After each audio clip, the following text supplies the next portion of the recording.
Welcome back to another video of Math with Addy. So today we're going to be looking at the other type of factorization, difference of cubes. So let's get into today's video. So in one of the other videos, we looked at difference of two squares. So if you didn't check out that video, you can check this one out right here. So in difference of two squares, we said that you have to have two terms which are perfect squares of each other. So let's say x squared minus 25. And there should be a minus in between those two. So if we were to factorize this using difference of two squares, we'd say x minus 5 and x plus 5. Now, what if we're given two terms which are perfect cubes and have either a sum or a minus in between the two terms? So this is what we do. So if we have x to the power 3 and 125, so the things we have to know when dealing with difference of cubes. So first we have to know they have to have two terms, and it's in between the sign should be either a negative or a positive, and both terms can be cube rooted. That means they have cube roots. So when we're talking about cube roots and square roots, so like square root, so when we talk about a square, we talk about a four-sided object like this. Now when we're finding the volume of this figure, we'll obviously have to say L times L. So this distance over here to give you that distance. So let's say 4 has a square of 2.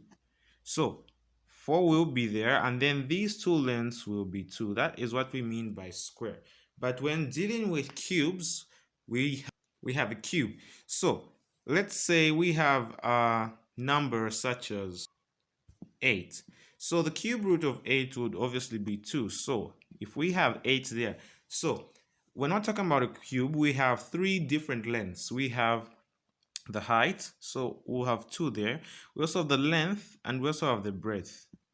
So when we multiply 2 3 times by itself, it would give us 8. So that's what we mean by cube root of a given number. So now what we do after when we have this term, so we're going to introduce the two brackets like this, like so.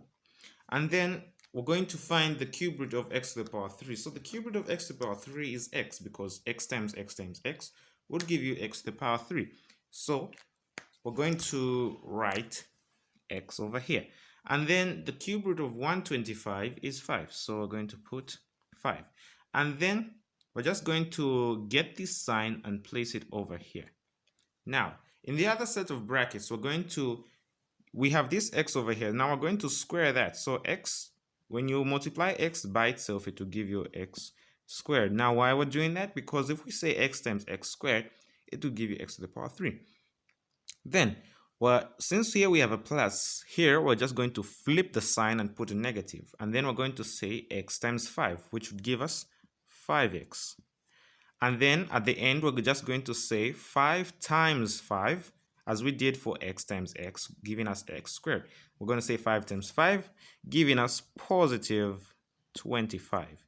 So that is our version, which is factorized using difference of cubes. So if you expand this, it would take you back to this first part. So I'm going to be releasing a similar video talking about expansion so you can understand. But if you understand how to expand, you can try it out. It will give you this first term over here, this first expression. So if you manage to stay up to the end of this video, please spawn up a blue heart in the comments so I can know you stayed right up to the end. And I'll catch you later in the future videos. Bye for now.